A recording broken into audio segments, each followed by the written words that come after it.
Bienvenidos a un episodio más del Futuro es Hoy. Hoy tengo el honor de tener en el podcast a un gran amigo, una persona que respeto mucho, Lolo Jauer. En el año 2012 creó uno de los primeros coworkings de Argentina llamado Suma Conectivo. A través de Suma Conectivo generamos y generó una gran comunidad de personas que a día de hoy sigo en contacto con algunas de ellas y tengo una gran amistad y respeto por todas. Siempre me llamó la atención la pasión que tenía Lolo por la educación, por enseñar, por aprender. Así que en el capítulo del día de hoy vamos a estar hablando un poco sobre eso. Espero que lo disfruten. Hola Lolo, ¿cómo estás? Muchísimas gracias por ser parte del programa de hoy, El Futuro es Hoy. La verdad que es un gusto poder volver a hablar con vos después de tanto tiempo. Sí, es verdad, un gusto y muchas gracias, Mati, por darme esta oportunidad. Me sorprendiste un poco, te voy a ser sincero. Porque, medio que me dijiste que tenías ganas de hablar de educación y de eso que a mí me gusta tanto y es como una pasión que no hago muy explícita.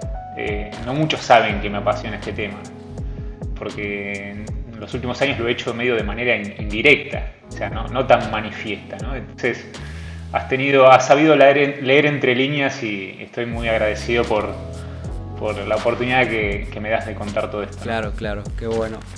Bueno, sabés que el nombre del podcast es El Futuro es Hoy y algo que estuve pensando mucho últimamente sobre el futuro relativamente próximo que vamos a tener en toda Latinoamérica, Argentina, México, Chile, pero como en el resto del mundo, para mí va a ser muy importante con respecto a la educación, qué va a pasar en las aulas, en los colegios, en las escuelas, en las universidades. Y por eso mismo, cuando pensé en esto, sobre la educación, la pasión, enseñar, compartir, fuiste la primera persona que se me cruzó en la mente. Así que me gustaría empezar hablando quizás de lo más controversial y lo más actual que está pasando hoy en día en el mundo, que es la situación de la pandemia del coronavirus. ¿Cómo crees que los impactos que está teniendo los chicos a través de esta pandemia, que se vieron forzados de un día para el otro de hacer esa migración tecnológica, a tener clases virtuales, no ir más a la escuela, no poder compartir con nuestros amigos en el recreo? ¿Cómo crees que todo eso está influyendo hoy por hoy en los sistemas educativos en el mundo? Es pregunta brava. Arrancamos con una difícil, Mati. Y la verdad que, mira, el gran problema que pone un poco de manifiesto todo esto, y que de hecho lo exponencia, no sé si está bien dicha la palabra exponencia, creo que sí, ¿no? Sí, existe. Es el tema de la brecha digital y la desigualdad. Es un tema muy jodido, es muy bravo todo esto, ¿viste? Y esto lo empeora muchísimo. En Latinoamérica, en Argentina, que son los datos que más conozco yo, no sé cuáles serán los otros países, pero me imagino que no deben ser muy distintos. 1 de cada 5 alumnos no tiene directamente internet, entonces cuando no tiene internet, o sea, ni hablar tener una PC o tener 2 PC porque tu papá está trabajando dentro de casa, tu papá o tu mamá. Entonces hay muchísimos chicos que hace mucho tiempo no están recibiendo absolutamente nada de educación. Entonces es como que a mí no me gusta tomar como una postura optimista o pesimista, sino tratar de analizar en concreto todo esto que está pasando, qué cosas positivas tiene y qué cosas negativas tiene. Esto de la desigualdad y la brecha digital es muy serio. E incluso independientemente del COVID, del coronavirus y de la pandemia, o sea, cuando todo esto pase, el problema va a seguir estando realmente. Y de hecho, si muchas escuelas les toman el gustito a todo esto del online, lo digital, como para poder aprovecharlo, que está buenísimo que sea así, va a haber mucha gente que la brecha va a seguir siendo cada vez más fuerte si no se hace nada al respecto. ¿Crees que esto es algo estructural que tenemos en los países de Latinoamérica y o es algo, porque desde mi punto de vista es algo que ya la brecha esta siempre existió y quizás con los años en algunos países fue abriéndose mucho más para algunos casos. Sí, pero bueno, lo que es la escuela y la educación, hablando como una institución, no sé, como una industria, no me gusta ponerle esa palabra, ¿no? Pero es bastante ancestral, ¿no? O sea, hace siglos que no hay innovación ahí. Entonces, antes las escuelas son prácticamente, desde el punto de vista de infraestructura, son todas iguales. 4 paredes, bancos, mesas, un maestro adelante, o sea...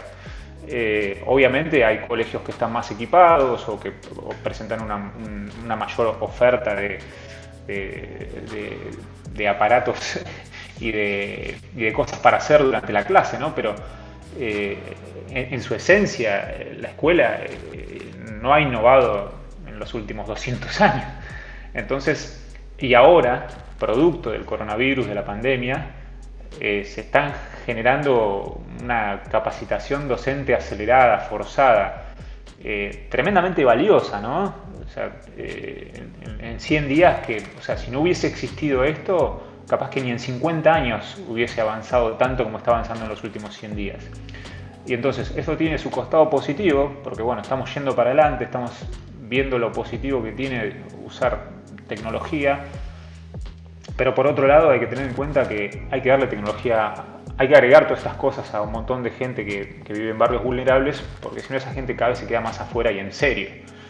Ese tema es súper, súper jodido. A mí qué sé yo, me preocupa bastante. Claro. ¿Y cómo crees que o qué crees que va a pasar en respecto a lo que estamos adaptando? Por ejemplo, los profesores, como bien decís, se supieron adaptar muy bien y en muy pocos días aprendieron a usar las herramientas que quizás antes le costaban tanto.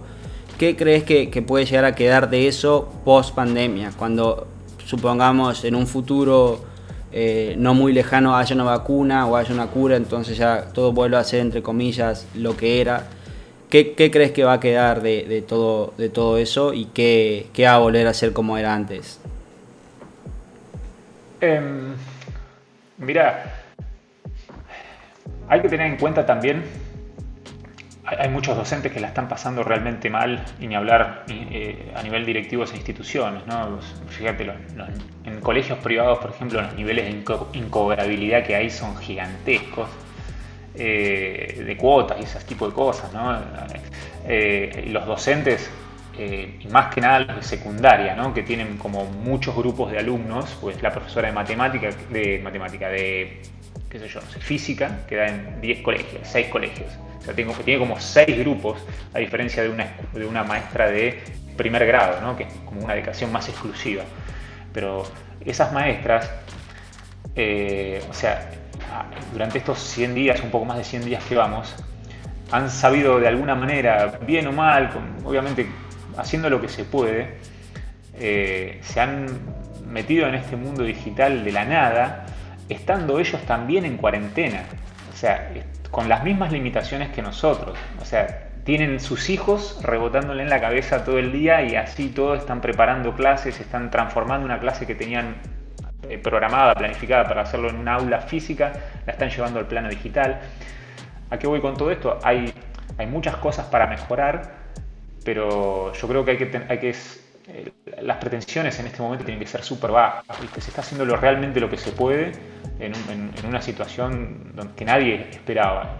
Yo realmente creo que cuando todo esto pase, ojalá que así sea, es como que se va a parar la pelota y dicen, che, mirá todo lo que hicimos en el medio de un caos total. Imagínate cuando podamos planificarlo en serio, cuando podamos pensar estratégicamente cómo usar la tecnología ahora que ya sabemos usarla, ahora que esto es un experimento educativo a nivel mundial tremendo. O sea, si lo querían hacer, nunca jamás lo hubiesen podido hacer. Entonces, yo creo que hay mucho dato, mucha experiencia ganada que es valiosísima. Pero bueno, por otro lado, qué sé yo, la educación para mí es algo emocional. Sin emoción no hay educación, no hay un proceso transformador interno. Entonces, todo a través de una pantalla es mucho más difícil desde ese punto de vista. O sea, ni se me ocurre que la educación va a migrar 100% a la online, pero ni cerca. O sea, el recreo, la corrida, o sea, para mí van a volver los abrazos, o sea, va a quedar un poco un poco de miedito al principio, vos allá, yo acá, pero o sea, los seres humanos, y más en Argentina, Latinoamérica, estamos acostumbrados a otro tipo de acercamiento.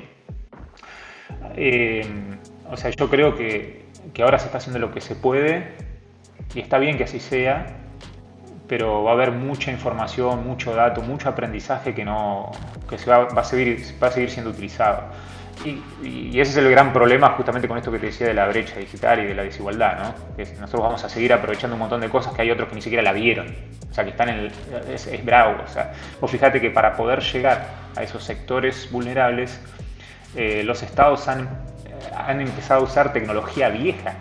O sea, que han empezado a hacer programas de televisión simulando un aula, programas de radio simulando un aula, han repartido cuadernillos impresos para poder llegar a toda esa gente. O sea, en lugar de ir para adelante y aprovechando tecnologías nuevas, han ido para atrás como para poder llegar. Porque imagínate un pibe que vos dejaste de ver hace 100 días y no sabés qué está haciendo, porque el maestro perdió total comunicación con ese pibe. Claro. Entonces, es interesante, qué sé yo. Yo lo que a mí más me gusta de alguna forma, o sea, lo que más me gusta que está pasando es que no es que se está poniendo la vara baja, porque a mí no me gusta poner la vara baja, pero desde el punto de vista de la cantidad de contenidos, yo creo que todo esto obliga a bajar la cantidad de contenidos y eso es algo para mí positivo. Cuando pensamos Club Exploradores, justamente lo que nosotros queríamos hacer es tocar conceptos esenciales, profundos, ¿no? Importantes. O sea, importantes es una palabra, un adjetivo muy calificativo, ¿no? Pero tocar pocos conceptos esenciales, pero tocarlos con un nivel de profundidad importante, ¿no? En la escuela vos ves las planificaciones son gigantescas, o sea, la cantidad de contenido académico que tiene que pasar un pibe a lo largo del año es enorme, enorme. Y vos decís, hoy por hoy con la tecnología que hay, ¿para qué? ¿Para qué vos querés saber las capitales de Europa del Este de memoria? Cuando agarrás el teléfono le preguntabas capitales del Este y te las dices solo. Sí. Entonces, para mí lo bueno de todo esto es que a la fuerza le bajamos la cantidad de contenidos y por una cuestión de que, bueno, nosotros los padres no somos pedagogos, no somos maestros, se les da como mucha más profundidad a lo que se está dando, ¿no? Entonces esa parte me parece súper positiva y espero que perdure, ¿no? Después hay otras cosas que lamentablemente, por ejemplo, el horario de las clases y todo ese tipo de cosas, ¿no? Está súper comprobado, súper comprobado que es una locura despertar a un chico a las 6 de la mañana, más en invierno, acá que hace un frío impresionante, darle la leche todas las apuradas, o a veces ni siquiera darle la leche, y a las 7 de la mañana dejarlo en el colegio, ¿no? Está súper científicamente comprobado que es mucho más positivo que el inicio de clase sea a las 9, 10 de la mañana. Pero bueno, eso nunca va a suceder. O sea, nunca, no sé cómo decirlo, pero tenés que cambiar el capitalismo. Claro, porque eso depende mucho de los padres que entran a trabajar a las 8, entonces por eso es un establecido así, dejarlos a las 7 porque es lo más conveniente para la sociedad, se podría decir. Exactamente, o sea, un papá que tiene que ir a atravesarse todo Buenos Aires para entrar a su trabajo, no le queda otra que dejar a su hijo a las 7 de la mañana en el colegio y salir rajando para el laburo. Pero bueno, por lo menos mis hijos están aprovechando de dormir un poquito más todo este tiempo y arrancamos la actividad académica en casa a horarios un poco más benevolentes. Perfecto. Anteriormente mencionaste tu proyecto Club de Exploradores. ¿Me podrías comentar un poco más de qué se trata, cuál es la iniciativa y cómo se viene desarrollando todo? Bueno, Club de Exploradores es en realidad un proyecto que vengo pensando hace muchos años, o sea, prácticamente desde que nacieron mis hijos. A mí siempre, de alguna manera, como te decía, me gustó el tema de la educación, vista desde desde el ángulo de crear circunstancias para que pasen cosas, ¿no? No tanto lo que se entiende de manera más clásica como educación, sino más que nada crear circunstancias, escenarios donde vos diseñando, o sea, poniendo estrategia ahí, no simplemente cosas bonitas y ya, haces que la gente se reúna, que comparta, que aprenda, ¿no? Pero bueno, después nacieron mis hijos y medio como que se te cambian las prioridades y dije, bueno, yo quiero crear algo valioso también desde el punto de vista de compartir y de aprender, pero pensado para chicos.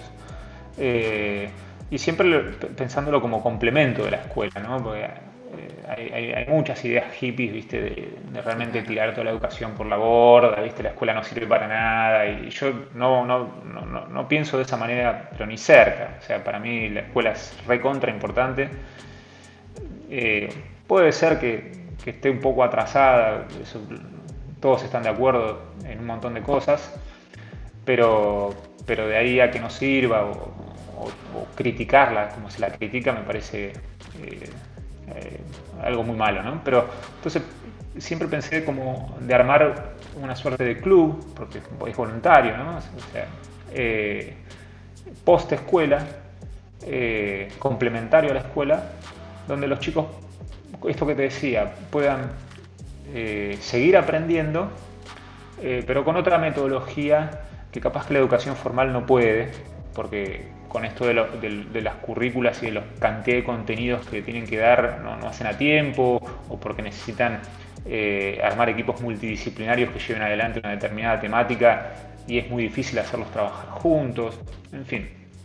Como esto era voluntario, como esto es post-escuela, como yo no tengo la obligación de seguir ese tipo de formalidades, me podía dar el lujo de trabajar estrictamente con educación basada en proyectos, que es el enfoque pedagógico, por así decirlo, que a mí más me gusta, que se ha escrito muchísimo, tiene diferentes nombres, algunos lo llaman educación basada en problemas, otros basada en, no sé, en fin, tiene diferentes nombres, pero más o menos hablan todo de lo mismo.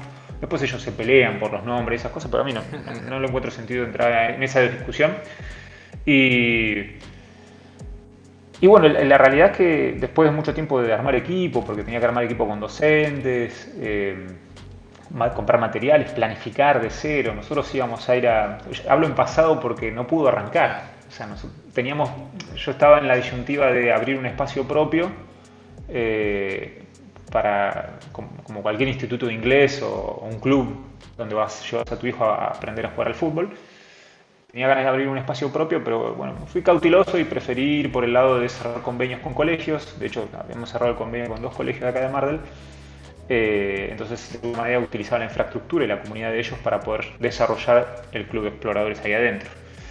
Y estaba todo listo para arrancar, 2 contratos firmados, todo, y bueno, iba a arrancar, como esto es post-escuela, arrancaba más tarde del inicio de clases. Y estuvimos a una semana de arrancar Club Exploradores después de un año de planificación o un poco menos.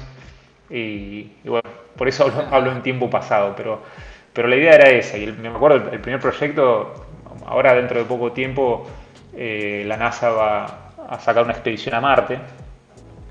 Y durante todo el primer cuatrimestre o trimestre nosotros hablábamos sobre eso, ¿no? Sobre el espacio, sobre la posibilidad de ir a Marte, por qué iríamos a Marte. Muy bueno. Y ahí veíamos conceptos como gravedad, veíamos conceptos como fuerza, no sé, un montón de historia también veíamos, como todo lo que fue la carrera espacial y después toda esta etapa de colaboración. Y, bueno, ahora estamos en la etapa de los emprendedores privados, sí, ¿no? Sí. Porque todo lo que es la exploración del espacio pasó de ser una pelea entre países a una colaboración entre países y ahora están las empresas privadas metiéndose. Entonces era muy rico el tema y encima tenía ese contexto real, genuino, de que realmente la NASA va a tirar un cohete a Marte ahora en julio. Pero bueno, todo eso quedó ahí. Pero a ver, lo trato de aplicar con mis hijos y en algún momento lo voy a llevar adelante sin duda, ¿no? Claro, muy bueno. Y el objetivo quizás, por lo que me contás, del club se podría ser de abrirle la cabeza hacia nuevas partes, hacerles ver quizás temas más reales, más cotidianos, porque me imagino, por ejemplo, todo lo que es la exploración espacial, todo para un chico debe ser fascinante y y es muy fácil de aprender porque es algo que te interesa, te apasiona o te llama mucho la atención a cómo funciona el sistema tradicional. Quizás ese contraste me gusta mucho y para mí puede ser muy interesante tanto para los chicos, porque el día de mañana estas cosas te van a quedar grabadas porque lo aprendiste de una forma quizás mucho más interactiva, más dinámica, jugando o por lo que sea. Así que muy bueno. Sí, mira, el objetivo, el único y gigantesco objetivo que tenía, la única pretensión que tenía el club, o que tiene el club en realidad, porque si bien no arrancó, en algún momento va a arrancar, es despertar o contagiar pasión por aprender. O sea, si los chicos no quieren aprender, realmente por una cuestión de que sienten la necesidad de aprender algo por una cuestión de curiosidad o por deseo, pero tiene que haber una pasión por aprender, un querer aprender, es muy difícil que aprendan. O todo se hace más difícil. Entonces, por dónde hay que arrancar es por ahí. E insisto con esto, ¿no? Cuando vos tenés que cumplir con un montón de exigencias del Ministerio de Educación y de contenidos, no te puedes dar el lujo de estar 3 meses hablando de la ley de la gravedad, por ejemplo. Yo sí, ¿entendés? Yo sí veo un pibe que está recontra enfrascado y que ve cómo revolea una hoja de papel y se cae al piso y se empieza a hacer preguntas y quiere seguir tirando el ovillo, como dice Meli Furman, que es una educadora acá de la Universidad de San Andrés, que yo la tomo mucho como referencia, me parece una mente brillante. No puedes parar. O sea, ¿por qué vas a parar? Porque tenemos que ver seno, coseno y tangente. O sea, yo entiendo que hay, y por eso está la educación formal, y por eso me parece súper bien que exista. Pero cortarle las ganas de seguir aprendiendo a un pibe porque no hay tiempo, me parece una picardía tremenda, justamente teniendo en cuenta que lo difícil es encontrar temáticas interesantes o despertar esta pasión o estas ganas de aprender de los chicos. Entonces eso es lo que queremos generar con el club, Sí, ¿no? sí, y me parece increíble y para mí puede llegar a funcionar muy bien. Te voy a comentar mi experiencia personal cuando yo iba a clases, a la escuela. La verdad que odiaba levantarme temprano a la mañana, ir a clases, no aprendía, sentía que me aburría mucho y tenía mucho interés por las computadoras y la programación. Y lo que veíamos en clase de programación no era nada, hasta los 14 años que empezamos a ver Excel. Lo único, la hora de programación era ir al aula y jugar. Teníamos quizás una computadora cada 2 alumnos y nos pasamos 1 hora jugando. A todo el mundo le encantaba la clase de programación, pero no era una clase de programación, era un recreo de 1 hora largo que podía jugar. Y sin embargo, yo tenía esta curiosidad de la programación porque me gustaban los juegos. E incluso esto lo hablo en el episodio anterior del podcast. Y me gustaban los juegos, pero no por el hecho de jugar, sino por cómo estaban hechos. Por ejemplo, a mi hermano le gustaban los relojes, entonces le daba curiosidad ver cómo eran por dentro. Bueno, yo 10 años más tarde me gustaban los juegos, las computadoras y me daba curiosidad saber cómo funcionaban por detrás. Entonces le insistía a mi mamá que me lleve a clases de programación, que de alguna forma quería aprender a programar. Y en la ciudad donde vivía, que era un pueblo relativamente chico, nadie daba ese contenido. Así que gracias a mi hermano que me regaló un curso en un CD cuando tenía 10 años, aprendí a programar y eso a día de hoy puedo decir que me cambió la vida, pero increíblemente. O quizás mi vida no sería nada parecido a lo que es hoy si ese acontecimiento no hubiese pasado. Entonces, de esta misma forma como me pasó a mí, podemos despertar la curiosidad a miles de chicos. Quizás, como mencionás, hablando del espacio, de la gravedad, de las leyes, por qué queremos ir al espacio y demás, podemos formar futuros astronautas, futuros ingenieros aeroespaciales o cualquier otra cosa que nace desde la pasión genuina a temprana edad. Para mí eso también es muy importante y me marcó la vida. Yo desde muy chico encontré mi pasión genuina y eso me fue marcando los siguientes pasos de mi vida, hacia dónde quería ir y a qué me quería dedicar profesionalmente, y es increíblemente valioso. Claro, y en tu caso estuvo tu hermano, ¿no? Que no dejó soltar eso que vos querías hacer, ¿no? Y lo que nosotros buscamos en este espacio justamente es presentar un montón de temáticas que capaz que se ven muy rápido en la escuela, para darle profundidad, y los chicos que quieran seguir profundizando con eso van a tener un lugar para hacerlo. Vos hablaste de los juegos, así como te nombré a Lina Furman, lo tenía acá para mostrar también. Otro de los genios para mí es Resnick, del MIT. Este libro se llama Lifelong Kindergarten, es una gema realmente, ¿no? Y habla justamente de que la propuesta de él es seguir una metodología o un orden, o una secuencia de pasos que naturalmente ocurren en el jardín de infantes durante toda la vida, ¿no? Que la escuela, incluso la universidad, debería imitar un poco cómo se enseña en un jardín de infantes, ¿no? Y el rol del juego y del proyecto es sumamente importante, ¿no? Claro, muy bueno, muy bueno.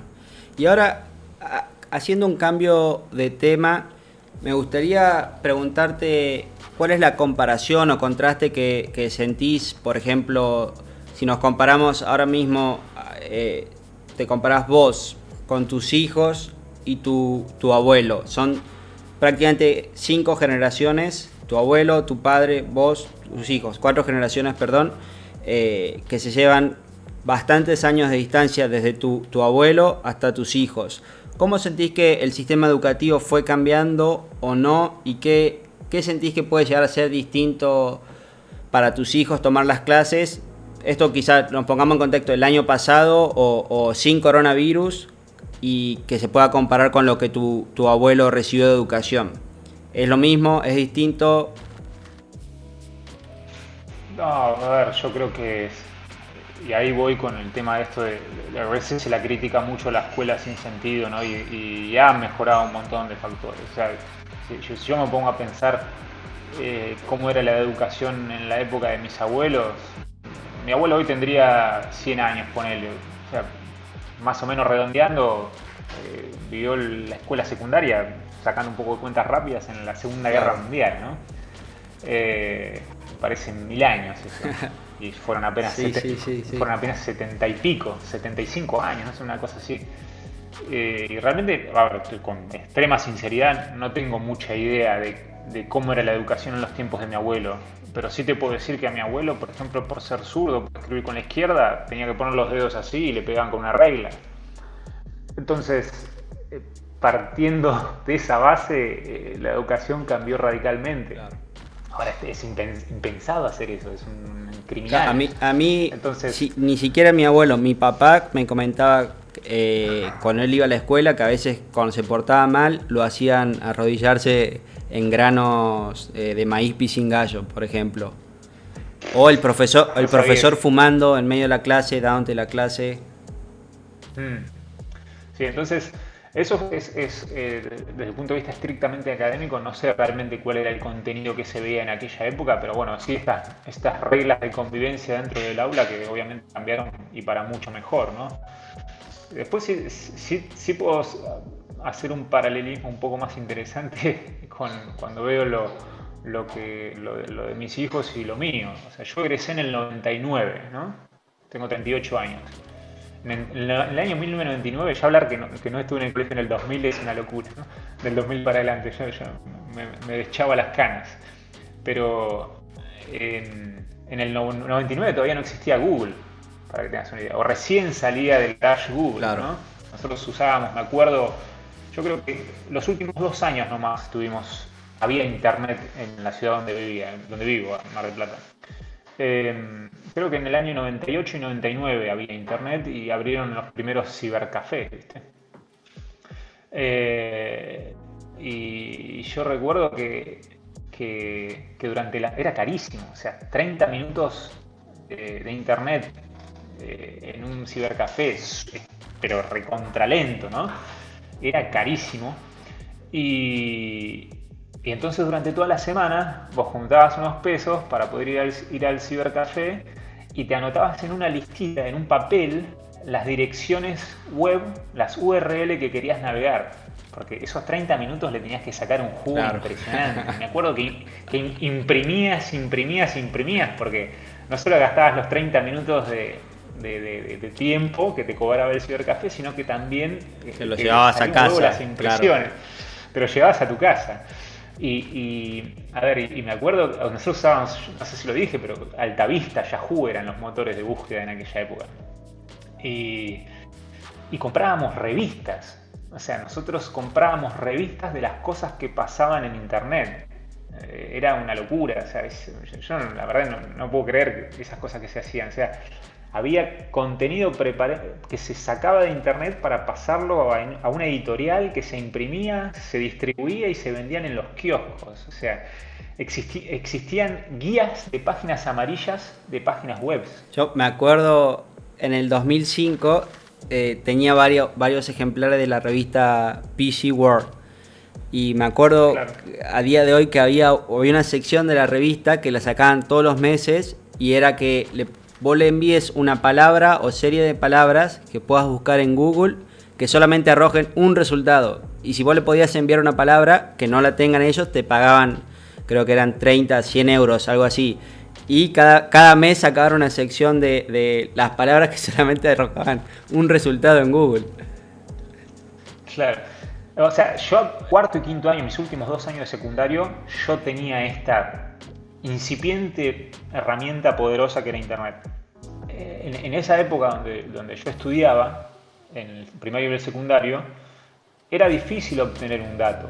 O sea, te llevaba mucho tiempo, desde el punto de vista económico era costoso. Claro. ¿Por qué? Porque tenías que ir a un libro era caro, era pesado, lo tenías que tener a la mano, mucha información no era fácil de acceder y entonces tenías que ir a una biblioteca, pedirlo prestado, que esté disponible.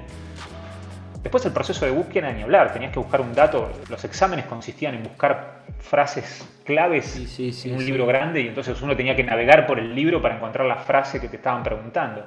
Entonces, no le digo que tenga sentido, pero en aquella época tenía un poco de sentido que uno tenga que estudiar datos y memorizar datos. Y hoy no. Hoy, insisto con el ejemplo de las capitales de Europa del Este. O sea, enseñar de esa manera no tiene sentido alguno. Los colegios se han adaptado a eso. O sea, es muy raro que te hagan estudiar de memoria datos hoy en la escuela. Y eso está muy bien. Me parece que se ha ido muy para adelante en ese aspecto. O sea, ahora es como que no, ahora la escuela tiene que empezar a enseñar a razonar, a pensar, ¿viste?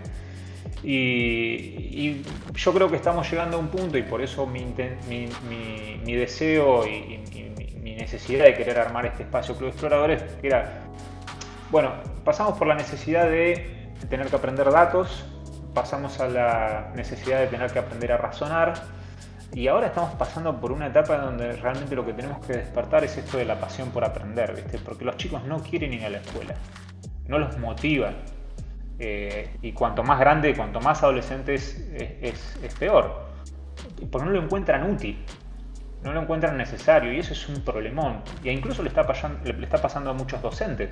Hasta el propio docente no encuentra significado a lo que está dando. Entonces es bravo. Y creo que tenemos que, ¿no?, dar vuelta a la hoja, siempre sin criticar lo que se viene haciendo, porque estamos acá por lo que se hizo, ¿no? Sí, claramente. Te guste o no, ahora estamos acá por lo que se hizo. Entonces es cuestión de construir en base a lo que ya se hizo. Me parece que el foco tiene que estar por otro lado, ¿no? O sea, si los pibes no tienen ganas de aprender, no sienten la necesidad de aprender, todo lo que estamos haciendo no tiene sentido. Y esa es como un poco la evolución que yo veo en esto. A ver, te lo digo sin ser un licenciado en educación, ¿no? O sea, a mí me apasiona la educación, me he comido libros, este Lifelong Kindergarten te lo recomiendo. David Perkins es otro genio de Harvard, del Proyecto Cero, que también te lo recomiendo. Cómo criar hijos curiosos, de Melina Furman, también, librazo. Muy bueno. O sea, yo soy un amateur aficionado de la educación, entonces no quiero faltarle el respeto a un montón de gente que ha hecho maestrías, doctorados en todo esto, hablando por hablar, ¿no? Pero son puntos de vista. Obviamente. Algo también que se viene hablando hace mucho tiempo, que es el tema de cómo evaluamos a los alumnos cómo los calificamos, ¿no? Hoy en época de pandemia, cuarentena, clases virtuales, los pibes secundarios se deben estar copiando todos. Sí, me parece que ya eso no vale nada, la copiada es muy fácil, o incluso si tenés un examen virtual podés con tu teléfono hablar por WhatsApp, entrar a Google, ver la respuesta. Entonces, yo me acuerdo siempre de un gran profesor que tuve en secundaria, que el tipo te dejaba utilizar tu carpeta, cosa bastante novedosa para aquella época, o sea, eran cuasi a libro abierto, o sea, la carpeta tuya la podías usar. Él te decía, háganme preguntas, o sea, yo no les voy a dar la respuesta así literal de lo que tienen que poner, pero úsenme durante el examen para abordar alguna duda que tengan o algún enfoque que quieran darle a las respuestas, ¿no? Entonces era un tipo bastante moderno para esa época. Y siempre me acuerdo de una frase que decía, chicos, ustedes se pueden copiar del compañero. Ahora, si yo los agarro y los veo, no la prueban nunca más al materia y se la llevan a marzo. Y, a ver, era raro el tipo. Vos fíjate, el tipo te dejaba usar la carpeta, le podías hacer una infinidad de preguntas. Te decía que esa frase poder pueden copiarse, poder pueden, eso me parece muy potente. O sea, y cuando ahora veo todo esto de las clases online y los exámenes y estas copiadas, la realidad es que cuando un examen no se puede dar a libro abierto o cuando se cuestiona que un chico se copie, hoy me parece que habla más mal de cómo el docente está evaluando y calificando que si el alumno sabe o no sabe. Claro. Sí, sí, completamente. A ver, no es una regla, ¿no? Pero yo me pondría más a evaluar la capacidad de ese docente para evaluar o para examinar la performance del alumno, el desarrollo del alumno, más que un problema de conducta o de ética y moral del alumno que se está copiando. Hoy los exámenes tendrían que ser a libro abierto y eso tendría que ser una regla. O sea, no se tendría que ni discutir. La información está, el dato está. Claro, sí, seguramente. Está por todos lados. Yo me acuerdo que teníamos un profesor de matemática que creo que nos dejaba hacer a libro abierto y sin embargo muchos desaprobaban, por más que puedan ver el libro todo, porque tenés que entender quizás un poco las fórmulas o cómo plantear un problema, o tenés que entender bien cómo factorizar, por ejemplo, no sé, la suma por un lado, la resta por un lado, lo que son las multiplicaciones. Entonces, el resultado final, muchas veces si es a libro abierto o no, eso ya ni siquiera es relevante. Claro, sí, definitivamente. Perfecto. Y ya para ir un poco cerrando, te quería consultar, ¿cuál crees que van a ser los desafíos que vamos a tener en Latinoamérica, en Argentina, en Chile, en México, en todo Latinoamérica, en respecto a la educación, la infraestructura, los contenidos que vamos a tener en las clases? ¿Cómo crees que van a ir cambiando las aulas? ¿Qué cosas se van a incorporar? Independientemente de todo lo que está pasando hoy en el 2020, sino más bien para no quedarnos atrás a cómo está avanzando el mundo. Y con esto me refiero que mucha gente hace hincapié en los sistemas nórdicos de educación, que en teoría son de los mejores del mundo. ¿Crees que vamos a empezar a adaptar y hacer nuestro lo que viene de los otros países? Y la respuesta es más un ojalá, ¿no?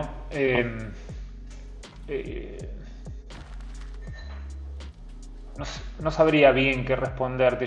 Mira, hay algunas cosas que son muy complejas desde el punto de vista del sistema educativo en general, que tienen que ver con cómo los docentes, cómo el docente trabaja, ¿no? Cómo consigue cargos, cómo se tiene que capacitar para ganar puntos, para poder tener una hora cátedra en un lugar que se tiene que tomar 3 colectivos para poder ir a dar clases. Entonces, la pregunta es bien amplia, ¿no? Y hay muchas cosas que tienen que ver con normas y formas de trabajar y más tipo macro, más sistema, ¿viste? que en estos países nórdicos es totalmente diferente. Ahora, en Finlandia un docente se lo paga por estar en una sala de profesores planificando 3 horas el próximo cuatrimestre y después da 2 horas clases, pero es el profesor, pertenece a esa institución, trabaja ahí y le pagan la hora de planificación. No es como acá que el docente tiene que pimponear por un montón de colegios. Eso es, desde el punto de vista, vuelvo a la parte económica, estrictamente económico, hay ineficiencia ahí. O sea, hay un profesor que tiene mucho para dar, que está perdiendo tiempo arriba de un colectivo, yendo de un colegio a otro a las 12 del mediodía, ¿no? O teniendo que planificar en la casa y no en la escuela con el apoyo de otro docente, si uno quiere hacer las cosas en forma interdisciplinaria, ¿viste? Entonces, es muy diferente la realidad. Ni hablar de cómo se le pagan, ¿no? Pero bueno, eso es otro tema, ¿no? O sea, no solo es cuánto se le paga al docente, sino cómo o por qué se le paga al docente, ¿no? Es totalmente diferente en estos países nórdicos en Argentina. Y nosotros, o sea, yo por otro trabajo tengo la oportunidad de viajar mucho a Latinoamérica, por diferentes países de Latinoamérica, y he visitado algunas escuelas, modelos. Está esta famosa escuela en Perú, Innova School, que diseñó IDEO, la agencia de diseño de Estados Unidos, de California. Bueno, ellos tienen un proyecto educativo, hay un millonario ahí en Perú, se quiso meter en la educación para poder mejorarla un poco y pidió la consultoría y el desarrollo y el asesoramiento de IDEO para armar Innova School, ¿no? No sé por qué estoy contando esto, pero en definitiva lo que voy en países como Argentina, no quiero que se interprete mal esto, pero capaz que en Buenos Aires sí, yo como no vivo en Buenos Aires no lo sé, no quiero hablar de más, ¿no? Pero no hay tanto elitismo y no te marca tanto tu vida el colegio a donde fuiste, ¿no? O sea, es re importante, pero no es tan determinante, porque después la universidad pública es niveladora y eso es súper valioso. En otros países, como los que yo conozco, como pueden llegar a ser Chile o Perú, que conozco un poco más, el jardín de infante donde fuiste muy seguramente te genere una marca en tu futuro muy importante. Entonces hay un nivel de esa separación de clases bravísimo, muy jodido. Algo que me pareció muy curioso de haber visto aquí en México son colegios secundarios especializados. Por ejemplo, el otro día estaba por acá, por una ciudad en Cancún, y pasé frente a un colegio que se llama Colegio de Ingenieros Civiles. Y era, probablemente, wow, si vos querías que tu hijo sea un ingeniero civil, lo ibas a mandar a ese colegio y él iba a estar completamente preparado para entrar a la facultad y demás. Lo cual, desde mi punto de vista, me parece algo muy determinante, sobre todo a temprana edad. Cuando tenemos de los 12 a los 17 años no sabemos qué queremos ser de nuestras vidas. Entonces eso más que un deseo del hijo, es un deseo del padre de enviar a su hijo a un colegio de futuros ingenieros civiles, y lo he visto. Pero es una locura. Sí, lo he visto replicado en varias ciudades aquí en México. Algo, qué sé yo, para mí es una locura, ¿no? Me parece que la educación en las primeras épocas, en los primeros momentos de tu vida, tienen que ser de abrir los ojos, de abrir el cerebro, de abrir puertas y no de encasillarte, ¿no? Vos decís, a los 17 años no sabes qué hacer. Yo creo que hay gente que hasta los 30 años no sabe qué hacer, ¿no? O que llegó a los 40 y quiere dar un cambio radical en su vida. Y eso también es otro. O sea, nosotros hablamos mucho de la parte de la educación desde el punto de vista primaria, secundaria de chicos, ¿no? Pero hoy se habla mucho también de reinventarte tu vida y de volver a ponerte a estudiar a los 40, porque en definitiva te queda un montón de años por delante y una experiencia muy grande ganada. Entonces, la realidad es que a mí siempre me gusta, yo lo tomo como un mantra, ¿no? Esto de nunca hay que dejar de aprender, ¿no? Nunca, jamás hay que dejar de aprender. y poder cultivar una mente curiosa y desarrollar una mente curiosa tiene que ser uno de los objetivos principales de un colegio. Y no creo que, siendo tan determinista, ¿no?, desde el punto de vista de para ingenieros civiles, sea un buen camino, Claro, ¿no? claro. Capaz que me estoy confundiendo, no lo sé. Yo pero concuerdo completamente, y sobre todo más hoy en el mundo tan cambiante y tan acelerado en el que vivimos, lo que hoy sabemos mañana no, ya es información vieja. En cambio, quizás en la época de nuestros abuelos, que las cosas avanzaban un poco más lenta o el acceso a la información no estaba tan globalizado, podías quedarte con lo que sabías y con eso vivir toda tu vida. Hoy quizás lo que sabemos hoy en día, de acá a 10 años, quede completamente obsoleto para muchos temas profesionales, sobre todo, ¿no? sí.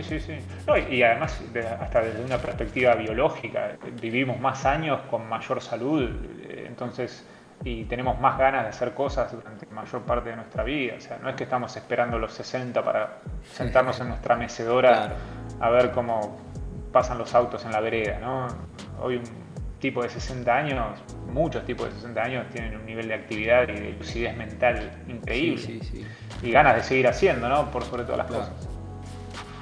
Perfecto. Bueno, Lolo, la verdad que muy interesante toda la charla. Me gustó mucho que algunas de las cuestiones y dudas que te fui planteando supiste llevarlas muy bien a la realidad, sobre todo que estamos viviendo principalmente en Argentina, pero como en muchos otros países de Latinoamérica. Y la verdad, como siempre, fue un gusto compartir esta charla con vos. La verdad, la pasé muy bien. Espero que también lo hayas disfrutado. La verdad que sí. Te tenía un poco de miedo, no te voy a negar, ¿viste? Es la primera vez que participo de un podcast. Y la verdad que también lo disfruté mucho y como te dije al principio, agradezco mucho que hayas podido leer entre líneas y a pesar de la distancia, porque nosotros nos conocimos en el 2012, en esto que fue el segundo o el tercer espacio de coworking en Argentina, que para mí fue una etapa mágica de mi vida, y a pesar de todos estos años que pasaron, la verdad que fue una charla súper amena, como si nos viéramos todos los días. Estuvo muy bueno. Muy bueno, excelente, Lolo. Muchísimas gracias y probablemente vamos a estar hablando muy pronto. Que andes muy bien. Un abrazo. Dale. Chao. Abrazo. Gracias. Chao.